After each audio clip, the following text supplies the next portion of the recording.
உற்சாகமான வணக்கம்.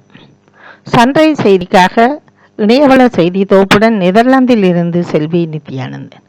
யாழ்ப்பாண சிறைச்சாலையின் மேலே ட்ரோனை இயக்கியவர் நகர்காவலரால் கைது செய்யப்பட்டுள்ளார். கொழும்பு கிங்ஸ்பரி விடுதி வளாகத்துக்கு அரசாங்கத்துக்கு வருடாந்த குத்தகை பணமாக வரும் 2.5 மில்லியன் ரூபாய் மட்டுமே இதுவரை செலுத்தப்பட்டு வருவதாக தெரிய வந்திருக்கின்றது. 12 வயதுடைய பாடசாலை மாணவி ஒருவருக்கு ஏற்பட்ட சிறுநீரக தொற்று காரணமாக வைத்தியசாலையில் அனுமதிக்கப்பட்ட நிலையில் கடந்த 2 வருடங்களாக தனது தாத்தாவினால் தொடர்ச்சியாக பாலியல் துஷ்பிரயோகத்துக்கு உள்ளாக்கப்பட்ட சம்பவம் அதிர்ச்சியை ஏற்படுத்தி இருக்கின்றது. இச்சம்பவமானது கம்பளை பகுதியில் நடைபெற்றதாக தெரிய வந்திருக்கின்றது. உலகளாவிய உணவு சுற்றுலா துறையில் இலங்கை மற்றொரு மைல்கல்லை எட்டியுள்ளது. பிரபல சர்வதேச சுற்றுலா இதழான டிராவல் அண்ட் டு வேர்ஸ் என்ற வெளியிட்டுள்ள நாளிதழில் 2026 ஆண்டுக்கான தலைசிறந்த உணவு நாடுகள் பட்டியலில் இலங்கை 50வது இடத்தை பெற்று பெருமைப்படுத்தியிருக்கின்றது. இந்த சர்வதேச பட்டியலில் மெக்சிகோ, இத்தாலி, ஸ்பெயின் ஆகியவை முதல் 3 இடங்களை பெற்றிருக்கின்றது. ஆசியா, ஐரோப்பா, அமெரிக்கா, ஆப்பிரிக்கா உலகளவிய பிராந்தியங்களின் முன்னணி உணவு நாடுகளுடன் இணங்கி இப்பட்டியலில் 50வது இடத்தை பிடித்திருக்கின்றது. உலகில் போக்குவரத்து நெரிசல் காரணமாக இப்பொழுது பட்டியல் ஒன்று வெளியிடப்பட்டிருக்கின்றது. அதில் நைஜீரியா, கோஸ்டரிக்கா, இலங்கை 3வது இடத்தை பிடித்திருக்கின்றது. போக்குவரத்து நெரிசல் குறைந்த நாடுகளின் பட்டியலில் பங்களாதேஷ், கென்யா, எகிப்து, Peru, Iran, India, Colombia, Estonia, Austria, பின்லாந்து ஆகியவை முதல் 10 இடங்களை பிடித்திருக்கின்றது. தென் அமெரிக்காவில் கொலம்பியாவில் நடந்த 2026 ஆண்டுக்கான சர்வதேச இயற்பியல் ஒலிம்பியாட் தேர்வில் இந்திய அணி முதலிடம் பிடித்த நிலையில் தங்கப்பதக்கம் வென்ற மாணவர்கள் 5 பேருக்கு பிரதமர் நரேந்திர மோடி வாழ்த்து தெரிவித்துள்ளார். கடந்த வாரம் வியட்நாமில் நடந்த சுற்றுலா படகு கவிழ்ந்ததில் 15 கேரளாவைச் சேர்ந்த இந்திய தமிழர்கள் பலியாகி இருப்பதாக செய்திகள் வந்திருக்கின்றன. பிரித்தானியாவின் வரலாற்றிலே மிகவும் அதிக வெப்பநிலை கொண்ட காலமாக பதிவாகியுள்ள நிபுணர்கள் தெரிவித்திருக்கின்றனர். எபோலா வைரஸ் பாதிப்பு தற்பொழுது நாட்டின் வடகிழக்கு பகுதியில் உள்ள ஹாட், உலே மற்றும் சோபோ ஆகிய மேலும் 2 மாகாணங்களுக்கும் வேகமாக பரவியுள்ளதாக அந்நாட்டு பொது சுகாதார நிறுவனம் அதிகாரப்பூர்வமாக தெரிவித்திருக்கிறது.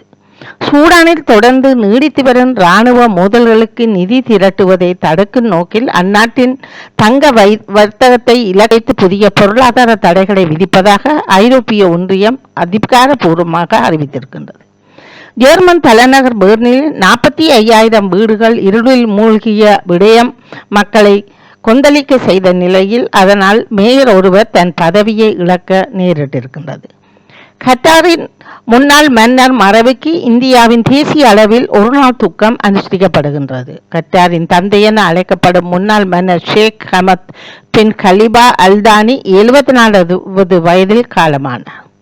அமெரிக்கா, ஈரான் மீண்டும் இராணுவ தாக்குதலை அறிவித்ததை தொடர்ந்து ஹோர்முஸ் நீரிணை வழியாக எரிசக்தி விநியோகம் அச்சுறுத்தலுக்கு உள்ளாகியதுடன் எண்ணெய் விலை அதிகரித்து இருப்பதாக தெரிவிக்கப்பட்டுகிறது. லண்டனில் இருந்து புறப்பட்ட பிரிட்டிஷ் ஏர்வேஸ் பயணிகள் விமானம் மீது பறவை மோதியதால் ரத்து செய்யப்பட்டது. பிரிட்டிஷ் ஏர்வேஸ் விமானம் 224 பயணிகள் 12 ஊழியர்களுடன் இங்கிலாந்தில் இருந்து சென்னை நோக்கி பயணித்திருந்தது தெரிய வந்திருக்கின்றது.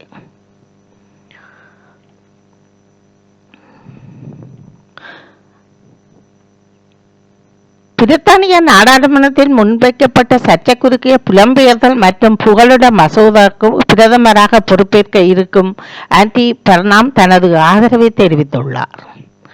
லிவர்பூல் நகருக்கு அருகில் பறந்த விமானி ஒருவர் தனது வானூர்தி பயணத்தை மாற்றியமைத்து வானவில் ஐ ஆம் போர்டு என்ற வாசத்தை உருவாக்கியுள்ளார். இந்த செயல் சமூக வலைத்தளங்களில் பெரும் கவனத்தை பெற்றுள்ளது. தொடர்வது விளையாட்டு செய்திகள்.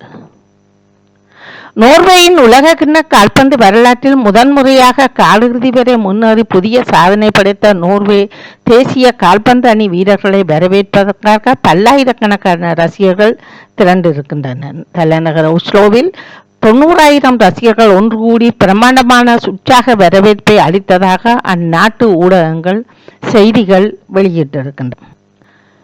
தென்னாப்பிரிக்க தேசிய கால்பந்து மற்றும் மாமெலோடி கவுண்டன்ஸ் கிளப் அணியின் நாடுகள் ஆட்டக்காரனான 25 வயது இளம் வீரர் ஜெய்டன் ஆடம்ஸ் காலமாயினார். IPL தொடரில் சென்னை சூப்பர் கிங்ஸ் அணியின் தலைமை பயிற்சியாளராக நீண்டகாலம் பணியாற்றிய ஸ்டீவன் பிளமிங் தனது பதவியில் இருந்து விலகியுள்ளார். உலகக்கிண்ண கால்பந்து தொடரில் செனகல் தேசிய அணி மிக மோசமாக செயல்பட்டு நக் அவுட் சுற்றின் தொடக்கத்திலேயே வெளியேறியதை தொடர்ந்து அணியின் தலைமை பயிற்சியாளர் பாப் தியாப் சனிக்கிழமை பதவியிலிருந்து அதிரடியாக நீக்கப்பட்டுள்ளார். லண்டனில் நடைபெற்ற விம்பிள்டன் மகளிர் ஒற்றையர் பிரிவின் இறுதிப் போட்டியில் செக் குடியரசைச் சேர்ந்த லிண்டா நோஸ்கோவா வெற்றி பெற்று தனது முதலாவது கிராண்ட் ஸ்லாம் பட்டத்தை கைப்பற்றியுள்ளார். இத்துடன் செய்திகள் நிறைவடைகின்றன. நன்றி, வணக்கம்.